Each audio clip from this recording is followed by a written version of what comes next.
इस वीडियो में हम भारतीय काव्य शास्त्र में काव्य शास्त्र की परंपरा को पढ़ने वाले हैं। इसमें हम विभिन्न आचार्यों ने काव्य शास्त्र में क्या क्या योगदान दिए हैं उसे पढ़ेंगे। तो आइए वीडियो को स्टार्ट करते हैं। काव्य शास्त्र की परंपरा को जानने से पहले हम काव्य शास्त्र क्या है यह जान लेते हैं। काव्य शास्त्र अर्थात कविता का शास्त्र, यानी वह शास्त्र जिसमें हम कविता के विविध पक्षों का अध्ययन करते हैं। काव्य शास्त्र के परंपरागत 10 अंग हैं। जो विविध पक्ष में देखें तो काव्य के स्वरूप जैसे कि काव्य हेतु, काव्य लक्षण, काव्य प्रयोजन, काव्य भेद, शब्द शक्ति, ध्वनि, गुणीभूत, व्यंग, रस, नाट्य विधान, दोष, गुण, प्रीति, अलंकार आदि काव्य के परंपरागत 10 अंग हैं। अब हम देखें भारतीय काव्य शास्त्र क्या है। तो भारतीय काव्य शास्त्र से अभिप्राय संस्कृत काव्य शास्त्र परंपरा से है। प्रारंभ में काव्य पदात्मक ही हुआ करते थे, इसलिए काव्य के विविध पक्षों का अध्ययन करने वाला शास्त्र काव्य शास्त्र कहलाया। आधुनिक काल में काव्य यानी कि साहित्य के गद्य, पद, अनेक रूपों का विकास हुआ। काव्य के स्थान पर कुछ विद्वान साहित्य शब्द को अधिक उपयुक्त मानते हैं, परंतु इसमें अतिव्याप्ति दोष है। अतिव्याप्ति दोष मैंने आपको पहले ही बताया था। जब अपेक्षा से अधिक लक्षण बता दिया जाए तो वो अतिव्याप्ति दोष होता है। अब साहित्य जब हम बोलते हैं तो साहित्य में केवल काव्य नहीं आता, इसमें और भी अन्य विधाएं भी आते हैं, तो इसे अतिव्याप्ति दोष समझ लिया जाएगा। अतः साहित्य शास्त्र के स्थान पर काव्य शास्त्र ही अधिक प्रचलित हुआ। आचार्य भरत मुनि कहते हैं, जिस प्रकार पहले भाषा बनती है तत्पश्चात उसमें एक रूपता लाने के लिए व्याकरण बनाई जाती है, ठीक उसी प्रकार पहले काव्य की रचना होती है, तत्पश्चात उसको सूत्र में पिरोकर काव्य शास्त्र के सिद्धांत की रचना होती है। आचार्य भरत मुनि के आधार पर काव्य शास्त्र के 3 पक्ष हैं: कवि, काव्य और प्रमाता, यानी जो उसे पढ़ता है, यानी जो काव्य को सुनता है। अब आइए, अब हम काव्य शास्त्र की परंपरा में विभिन्न विद्वानों ने जो काव्य शास्त्र में योगदान दिए हैं उसे देखते हैं। सबसे पहले भरत मुनि हैं। इनका समय काल है 2री शताब्दी ईसा पूर्व से 2री शताब्दी ईस्वी। इस बीच में ये एकमात्र आचार्य हुए जिन्होंने नाट्य शास्त्र नामक ग्रंथ की रचना की। नाट्य शास्त्र का लक्ष्य ग्रंथ, जिसमें नाट्य शास्त्र में मतलब जो लिखा गया है वो किसको लक्ष्य बनाकर लिखा गया है, तो वो है वैदिक साहित्य, वेद, उपनिषद और कालिदास की रचनाओं जैसे कि मेघदूतम, कुमार संभवम, रघुवंश, अभिज्ञान शकुंतलम आदि।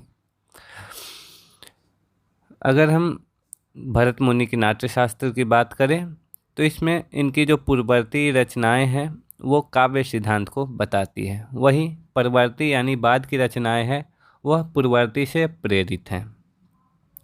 इस प्रकार यूँ तो यह ग्रंथ नाट्य अर्थात नाटक के विविध पक्षों की चर्चा करता है, किंतु इसमें इन्होंने रस को प्रधानता दी है। इन्होंने रस को काव्य का प्राण तत्व बताया है। इन्होंने नाट्य एवं नाट्य संबंधी तत्वों जैसे कि संगीत, नृत्य का विस्तार से विवेचन किया है। इस ग्रंथ में रस सिद्धांत और अलंकार सिद्धांत के लिए उपयुक्त आधार भूमि का निर्माण भी किया है। इन्होंने इसमें 4 अलंकारों का उल्लेख किया है, जिसमें उपमा, यमक, रूपक और दीपक अलंकार है। इसके बाद 6ठी से 9वीं शताब्दी के बीच हमारे पास सबसे पहले आचार्य भामा है। 6ठी शताब्दी में इन्होंने काव्य अलंकार नामक ग्रंथ की रचना की है। इस ग्रंथ में इन्होंने बताया है अलंकार संप्रदाय के शैशव काल को बताया है, यानी उस समय अलंकार संप्रदाय स्टार्ट ही हो रहा था, अपने शैशव अवस्था में था, शिशु अवस्था में था। उसके बाद अलंकार को काव्य का इन्होंने अलंकार को काव्य का नित्य धर्म माना है। इसमें इन्होंने 38 अलंकारों का विवेचन किया है। इन्होंने बताया है जिस प्रकार सुंदर स्त्री की शोभा अलंकारों से बढ़ती है, उसी प्रकार काव्य की शोभा अलंकार से बढ़ती है। इन्होंने वक्रोक्ति को विशेष महत्व नहीं दिया, अलंकारों की प्राणभूत अतिशय उक्ति माना है। इसके बाद 7वीं शताब्दी ईस्वी में आचार्य दंडी आते हैं। आचार्य दंडी काव्य दर्श नामक ग्रंथ की रचना करते हैं। ये अलंकारवादी आचार्य हैं। ये काव्य शोभा के धर्म में गुण, रीति, संधि, संध्यांग, वृत्ति आदि तत्व समाविष्ट करते हैं। इसके बाद इन्होंने संपूर्ण अलंकारों का आश्रय अतिशयोक्ति को बताया है। ये बताते हैं शब्दार्थ वैचित्र ही अलंकार है और इस वैचित्र का कारण अतिशयोक्ति है। काव्य लक्षण, भेद, रीति, गुण आदि का विवेचन भी इन्होंने इस ग्रंथ में किया है। काव्य दोषों का निरूपण भी इन्होंने अपने ग्रंथ काव्यदर्श में किया है। इसके बाद 8वीं शताब्दी में आचार्य उद्भट आते हैं। उद्भट अपने ग्रंथ की रचना करते हैं जिसका नाम है काव्य अलंकार सार संग्रह। इसमें अलंकारों का लक्षण, रूप निर्धारण तथा नए अलंकार भी जोड़े गए। रस को रसवत अलंकार माना है इन्होंने। रसवत अलंकार नामक अलंकार की स्थापना की। इन्होंने कई नए अलंकार दिए जिसमें पुनरुक्ताभास, लटानुप्रास, निदर्शना, काव्यलिंग, दुष्टांग आदि हैं। इसके बाद 8वीं शताब्दी में ही हमारे दूसरे आचार्य वामन आते हैं। इन्होंने काव्य अलंकार सूत्रवृत्ति नामक ग्रंथ की रचना की। ये रीति संप्रदाय के प्रवर्तक थे। इन्होंने अपने ग्रंथ में लिखा है विशिष्टा पदरचना रीति, अर्थात अलंकारों को महत्व न देकर इन्होंने रीति को महत्व दिया है। यानी ये रीति संप्रदाय के प्रवर्तक थे तो इन्होंने रीति को ज़्यादा महत्व दिया है। ये बताते हैं गुण काव्य के नित्य धर्म है, अलंकार उसके सहायक हैं। ये लिखते हैं काव्य शोभाए कर्तारो धर्मा गुना, अर्थात शब्द और अर्थ में सौंदर्य उत्पन्न करने वाले धर्मी गुण कहलाते हैं। इन्होंने दोष दर्शन, गुण विवेचन, अलंकार विवेचन को अपने ग्रंथ में समाहित किया है। इसके बाद 9वीं शताब्दी में अलंकार की बढ़ती महत्ता को देखते हुए लोलट और शंकुक ने नाट्य शास्त्र की कुछ टीकाएँ लिखी, कुछ आलोचना टिप्पणी लिखी, परंतु दुर्भाग्यवश वो हमारे पास आज मौजूद नहीं है। इसके बाद 9वीं शताब्दी में ही आचार्य रुद्रट आते हैं। रुद्रट ने अपने ग्रंथ काव्य अलंकार की रचना की। इसमें इन्होंने अलंकारवाद की स्थापना की। इन्होंने पूर्ववर्ती आचार्यों द्वारा निरूपित 36 अलंकारों के अलावा 25 अलंकारों का आविष्कार किया, जो कि बाद के आचार्यों ने भी स्वीकार किया है। इन्होंने अलंकारों का वैज्ञानिक वर्गीकरण किया है और वास्तव, औपम्य, अतिशय और श्लेष इन चारों को अर्थालंकारों का विभाजक तत्व माना है। रस और अलंकार को स्वतंत्र घोषित किया और रसवत अलंकार को नहीं माना, उसका खंडन किया। इसके बाद 9वीं शताब्दी में ही ध्वन्यालोक के रचयिता आनंदवर्धन आते हैं। आनंदवर्धन ध्वनि संप्रदाय के आचार्य हैं। इन्होंने अपनी रचना ध्वन्यालोक में काव्य के प्रमुख 3 भेद बताए हैं, जिसमें ध्वनि काव्य, गुणीभूत व्यंग्य काव्य और चित्र काव्य। ध्वनि के भेदोपभेदों प्रयोजन का सविस्तार वर्णन इन्होंने अपने ग्रंथ में किया है। क्योंकि ये ध्वनिवादी आचार्य है तो इन्होंने ध्वनि को विस्तारित रूप से अपने ग्रंथ ध्वन्यालोक में बताया है, जिसमें ध्वनि के भेदों, प्रयोजन और ध्वनि के महत्व आदि को इन्होंने विस्तार से वर्णन किया है। आनंदवर्धन ने पूर्ववर्ती सौंदर्यदायक तत्वों, अलंकार, रीति, गुण आदि का अंतर्भाव ध्वनि में ही कर दिया।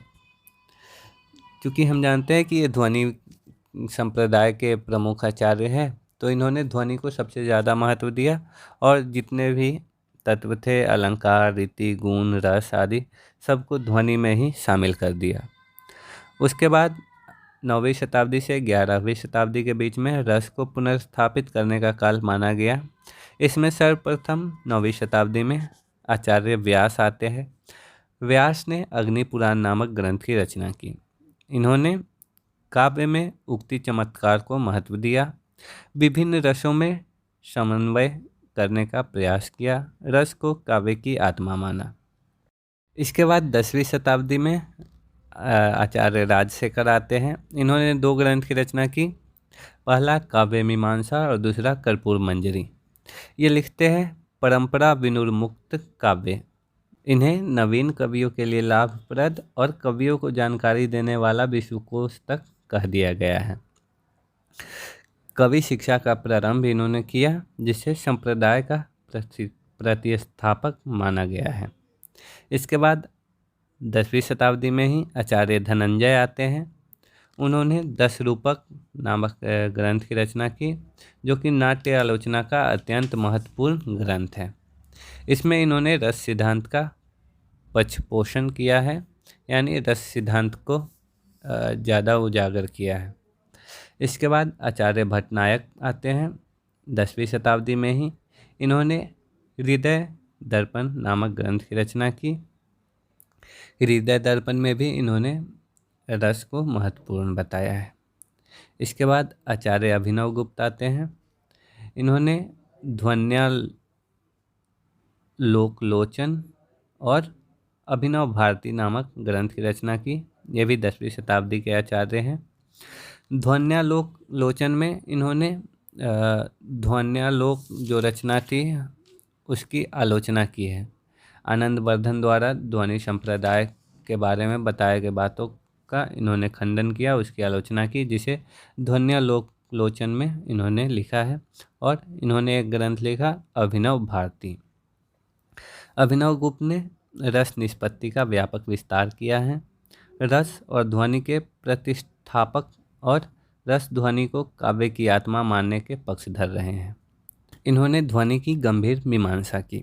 इसके बाद 11वीं शताब्दी में हमारे पास आचार्य भोजराज आते हैं। भोजराज सरस्वती कंठाभरण और श्रृंगार प्रकाश नाम के ग्रंथों की रचना करते हैं। इन्होंने अपने ग्रंथों में काव्य दोषों, गुणों, अलंकार, रस, भाव, संधि और वृत्तियों का विवेचन किया है। अलंकार सामग्री का भी इन्होंने विवेचन किया है। इसके बाद 11वीं शताब्दी में ही आचार्य कुंतक आते हैं। आचार्य कुंतक ने वक्रोक्ति जीवित नामक ग्रंथ की रचना की। ये वक्रोक्ति सिद्धांत के प्रतिष्ठापक रहे हैं, यानी इन्होंने वक्रोक्ति सिद्धांत को स्थापित किया है। इन्होंने अपने ग्रंथ में लिखा है, कवि कौशल से पूर्ण विचित्र उक्ति ही वक्रोक्ति है। इसके बाद 11वीं शताब्दी में ही आचार्य क्षेमेंद्र आते हैं। क्षेमेंद्र औचित्य विचार चर्चा नामक ग्रंथ की रचना करते हैं। इन्होंने काव्य के लिए औचित्य एवं अनौचित्य दोनों की चर्चा करते हुए इस ग्रंथ में विस्तार से बताया है। काव्य भूषण और काव्य दूषण दोनों की चर्चा इन्होंने की है। ये औचित्य संप्रदाय के प्रवर्तक माने जाते हैं। इसके बाद आचार्य मम्मट 11वीं शताब्दी में काव्य प्रकाश नामक ग्रंथ की रचना करते हैं। ये ध्वनिवादी आचार्य हैं। इन्होंने काव्य लक्षण, काव्य प्रयोजन, काव्य हेतु और काव्य भेद की विवेचना की है। शब्द शक्ति तथा रस के स्वरूप का विशद वर्णन इन्होंने अपने ग्रंथ में किया है। इसके बाद 13वीं से 17वीं शताब्दी के बीच के आचार्यों को देखें तो इसमें आचार्य विश्वनाथ, आचार्य जयदेव, अपव्यय और आचार्य पंडितराज जगन्नाथ आते हैं। इस युग को रस प्रतिष्ठान का युग कहा गया है, यानी इसमें रस को प्रतिष्ठा मिला। इसमें सर्वप्रथम आचार्य विश्वनाथ आते हैं। ये 13वीं शताब्दी में आते हैं। इन्होंने अपने ग्रंथ साहित्य दर्पण की रचना की, जिसमें इन्होंने रस को काव्य की आत्मा के रूप में स्वीकृति प्रदान की है। इन्होंने रस को ब्रह्म सहोदर कहा है, सत्वोद्रेक कहा है। रस के स्वरूप का विशद विवेचन इन्होंने किया। रस को ही काव्य की आत्मा स्वीकार किया। इसके बाद आचार्य जयदेव आते हैं। जयदेव चंद्रालोक नामक ग्रंथ की रचना करते हैं 13वीं शताब्दी में। इन्होंने अलंकार सिद्धांत का पक्ष पोषण किया है, यानी अलंकार सिद्धांत का समर्थन किया है, उसे बढ़ाया है। इसके बाद अपव्यय दीक्षित आते हैं 16वीं शताब्दी में। इन्होंने कुवलयानंद नामक ग्रंथ की रचना की। ये अलंकार सिद्धांत के समर्थक रहे हैं। इसके बाद आचार्य पंडित राज जगन्नाथ आते हैं। पंडित राज जगन्नाथ ने रस गंगाधर नामक ग्रंथ की रचना की। ये 17वीं शताब्दी में। इन्हें संस्कृत के अंतिम आचार्य मान लिए जाते हैं। इन्होंने ध्वनि सिद्धांत का समर्थन किया है। अब मैं आपको शॉर्ट नोट्स के माध्यम से बता दूं कौन सी ईस्वी में कौन से आचार्य आए और इन्होंने क्या क्या मत दिए। दूसरी शताब्दी ईसा पूर्व से दूसरी शताब्दी ईस्वी तक एकमात्र आचार्य हुए हैं आचार्य भरत मुनि। इन्होंने नाट्य शास्त्र की रचना की। नाट्य शास्त्र में इन्होंने नाट्य और नाट्य संबंधी तत्वों जैसे संगीत, नृत्य आदि का विस्तार से विवेचन किया। रस सिद्धांत, अलंकार सिद्धांत के लिए उपयुक्त आधार भूमि का निर्माण किया। इन्होंने 4 अलंकार का भी विवेचन किया था: उपमा, यमक और रूपक और दीपक। इस तरह 6ठी से 9वीं शताब्दी में हमारे पास 4 आचार्य हैं। 4 आचार्य में पहले है भामा। भामा अलंकार संप्रदाय के शैशव काल के आचार्य हैं। इन्होंने काव्य अलंकार नामक ग्रंथ की रचना की है। इसके बाद हमारे पास आचार्य दंडी है। आचार्य दंडी ने काव्यदर्श नामक ग्रंथ की रचना की है। 7वीं शताब्दी में ये आते हैं। ये भी अलंकारवादी आचार्य हैं। इसके बाद आचार्य उद्भट है। इन्होंने काव्य अलंकार सार संग्रह की रचना की। ये 8वीं शताब्दी ईस्वी में आते हैं। ये भी अलंकारवादी आचार्य हैं। उसके बाद आचार्य वामन है। वामन ने काव्य अलंकार सूत्रवृत्ति की रचना की 9वीं शताब्दी में ही। इन्होंने अलंकारों को महत्व न देकर रीति को महत्व दिया। ये रीति संप्रदाय के प्रवर्तक थे। इसके बाद 9वीं शताब्दी में 2 आचार्य हैं, रुद्रट और आनंदवर्धन। आनंदवर्धन ध्वनिवादी आचार्य है, ध्वनि संप्रदाय के प्रवर्तक हैं। इन्होंने ध्वन्यालोक नामक ग्रंथ की रचना की और रुद्रट ने काव्य अलंकार नामक ग्रंथ की रचना की है। इन्होंने अलंकारवाद की स्थापना की है। रुद्रट ने अलंकारों का वैज्ञानिक वर्गीकरण भी किया है। इसके बाद सबसे ज़्यादा आचार्यों की संख्या 9वीं शताब्दी से 11वीं शताब्दी में है, जब रस को पुनर्स्थापित करने का काल था। इसमें सबसे पहले आचार्य व्यास है। 9वीं शताब्दी में इन्होंने अग्निपुराण की रचना की। इसके बाद आचार्य राजशेखर है। इन्होंने काव्य मीमांसा नामक ग्रंथ की रचना की और कर्पूर मंजरी नामक ग्रंथ की रचना 10वीं शताब्दी में की। इसके बाद आचार्य धनंजय है। इन्होंने 10 रूपक नामक ग्रंथ की रचना की, जो नाट्य आलोचना के रूप में एक महत्वपूर्ण ग्रंथ है। इसके बाद आचार्य भट्टनायक है। इन्होंने हृदय दर्पण नामक ग्रंथ की रचना की।